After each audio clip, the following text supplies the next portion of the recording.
राहुल गांधी की सदस्यता जाने के बाद आखिर में 2024 में प्रतिद्वंदी कौन होगा, कौन मोदी को मात देगा और कौन विपक्ष में साथ साथ होगा, इसको लेकर के चर्चा लगातार आम जनता में हमारी चल रही है। इस समय हम सीपी में हैं, कुछ लोग खड़े हैं, प्रबुद्ध लोगों से बात करने की हमारी प्रक्रिया लगातार जारी है। क्या शुभ नाम है सर? मेरा नाम अशोक कुमार गोयल। कहाँ के रहने वाले? मैं गोवा का रहने वाला हूँ। क्या लगता है सर 2024 में कौन कौन साथ होगा? सारे मोदी एक तरफ होगा तो बाकी सब एक तरफ होंगे, क्योंकि सबकी वोट एक ही उसकी है, समुदाय की है, और मोदी की वोट अपनी समुदाय की है। तो दो फाड़ होंगे, केवल दो ही जगह वोट होंगी। मैम आप क्या समझती हैं, महिला है, महिलाओं के मन में क्या चलता है, क्या फिर से मोदी आएंगे? बिल्कुल मोदी ही आएंगे और मोदी को ही आना चाहिए। ऐसे हिंदू है शायद, इसलिए हमें लगता है कि हमें अब बोलने का हक मिल गया, क्योंकि पहले हम दिल्ली में हम पिछले 20 सालों से थे, हमने कभी ऐसे माहौल नहीं देखा कि लोग इतने आराम से बोलते हों, करते हों, बात करते हों। केवल एक कांग्रेस की सत्ता चलती थी, क्या क्या हो रहा है केवल घोटाले सुनते थे और इसके अलावा कभी नहीं सुनते थे। अब हम देखते हैं, हम देश विदेश भी जाते हैं तो हम देखते हैं कि हमारे देश को लोग पहचानते हैं, लोग हमें पहचानने लगे हैं, मोदी की बातें करते हैं, देश की तरक्की की बातें करते हैं। तो हमें लगता है कि हमारा देश आगे तो बढ़ रहा है और विकास देश में हो रहा है। मैम विपक्ष को भी कहता है कि मुझे मौका मिले, ममता बनर्जी साथ आने की तैयारी कर रहे हैं, थर्ड फ्रंट बनाने की तैयारी कर रहे हैं, क्या वो महिला होने का अधिकार या उनको मौका नहीं देगी जनता? नहीं, अगर काबिल हो तो उनको जरूर मिलेगा। वो अगर बंगाल के लिए कर रही थी तो वहाँ की जनता ने उनको मौका दिया, लेकिन अगर वो कुछ ऐसा करके दिखाएं। लेकिन बंगाल में तो मुझे नहीं लगता कि सारा देश बंगाल की हालत से संतुष्ट है। अगर जैसे हम मोदी का नाम सुनते थे, पहले तो हम नहीं जानते थे, हम केवल गुजरात का सुनते थे कि मोदी गुजरात में तरक्की कर रहे हैं, तरक्की करवा रहे हैं, इसीलिए मोदी को पूरे देश ने स्वीकारा। अगर ममता बनर्जी भी ऐसे ही नाम कमा ले मोदी की तरह तो उनको भी देश स्वीकारेगा। विपक्ष कह रहा है कि मोदी तो तानाशाह हो गए हैं। वो तो बोलेंगे ही, नैरेटिव है ना, ये तो बोलेंगे ही। वो तो उनको और क्या बोलेंगे, और बोलने के लिए उनके पास कुछ है नहीं, तो वो तो ठीक है, उनका बोलना तो उचित है, क्योंकि जितनी भी जनता उनको सुनती है वो सुनेगी। और तानाशाही जैसी कोई बात नहीं है, ये तो मोदी ने थोड़ी ना किया। ये तो संसदीय प्रणाली के प्रकार है, वो तो उसी हिसाब से चला है। सर आपको क्या लगता है 2024 में कौन कौन साथ होगा और कौन किसको मात देगा? देखिए 2024 में मोदी जी आएंगे।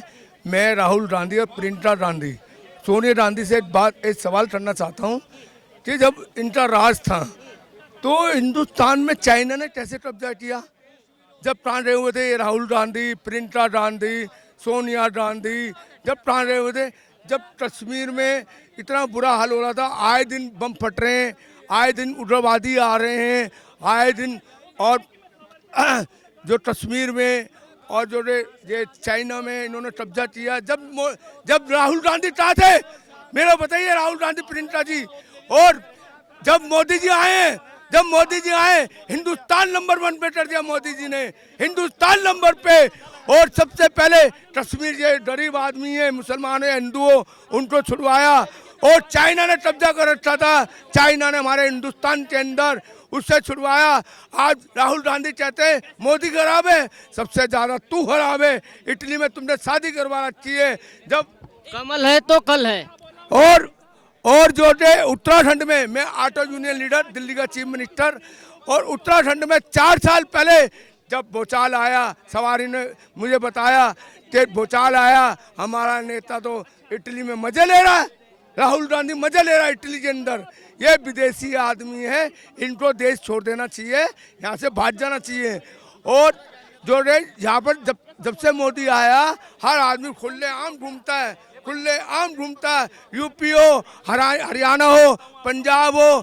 और एक बात और बोलना चाहता हूँ, 26 जनवरी में लाल किले पे जब भाषण देते हैं मोदी जी, खुलेआम बच्चों से मिलते हैं, खुलेआम। कोई मिला 70 साल, कोई भी प्राइम मिनिस्टर मिला? खुलेआम हमारे मोदी जी मिलते हैं, सब बच्चों से मोदी जी मिलते हैं। मोदी जी चाहता है मैं हिंदुस्तान के अंदर, मैं अकेला हूँ, सीने पे गोली खा लूँगा, देश के लिए लड़ूंगा। मैं तो बोलता हूँ जब योगी आया, उससे पहले क्या होता था? लड़कियाँ घर से नहीं निकलती थी, औरतें घर से नहीं निकलती थी। हाँ, कोई गोली मार दे रहा, हाँ कोई इज्जत लूट ले रहा। जब से योगी जी आए यूपी के अंदर देखिए कैसा हो रहा है। ये जो सुट्टे मारी है जो डॉन जो गिरफ्तार हुआ, मैं तो चाहता हूँ साले लोग फांसी दे। और इनको चेयर पे चढ़ाने वाला मायावती हटलेस और मुलायम सिंह यादव जो गुजर गए, इन्होंने उग्रवादी बनाया, इनको उग्रवादी बनाया इन लोगों ने, समाजवादी पार्टियों ने।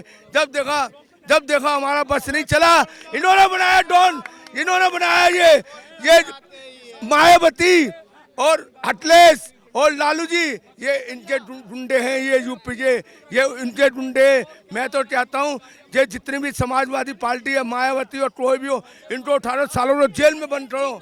ठीक बात है। आप युवा हैं, यूथ क्या सोचता है 2024 में कौन आएगा?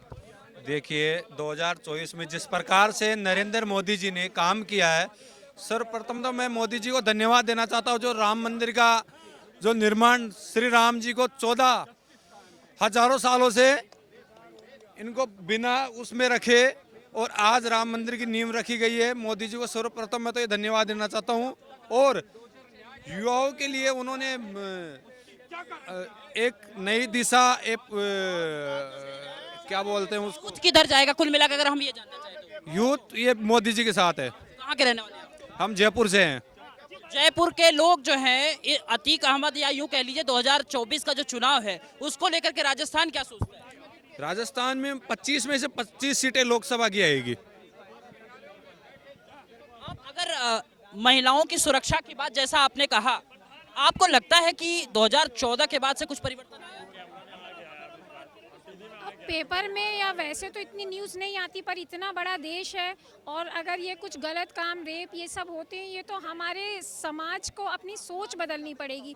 अब इसमें सरकार की गलती तो हम नहीं कह सकते। अगर कहीं पे कोई केसेस होते हैं, जो युवा है, जो लोग हैं, उनकी सोच बदलनी चाहिए। मेन मुद्दा अगर हम जानना, माफी चाहूंगा, मेन मुद्दा आपको क्या लगता है 2024 में क्या मुद्दा रहेगा?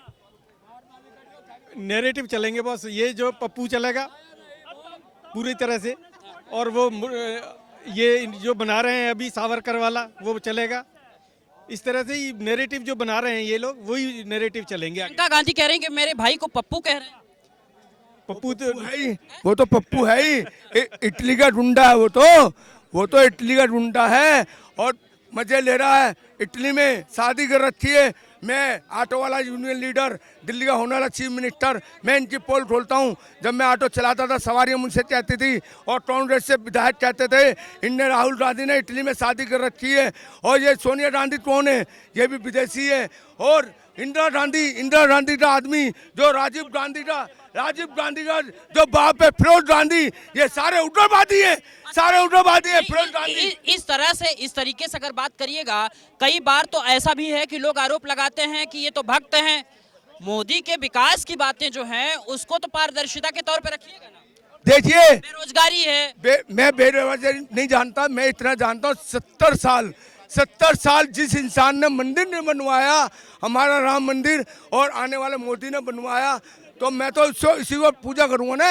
हिंदुस्तान के अंदर मोदी ने मंदिर बनवाया, 70 साल इन लोगों ने उग्रवादी बढ़ाए। और देखिए कांग्रेस से राज में जब मैं ऑटो चलाता था, कभी तो यहाँ पर ये कौन सा बाजार है, ये पालिका बाजार में बम फटा, रीगल पे बम फटा, और ये जो है सुनिए सदर बाजार में बम फट रहा जब ये कांग्रेस का राज था।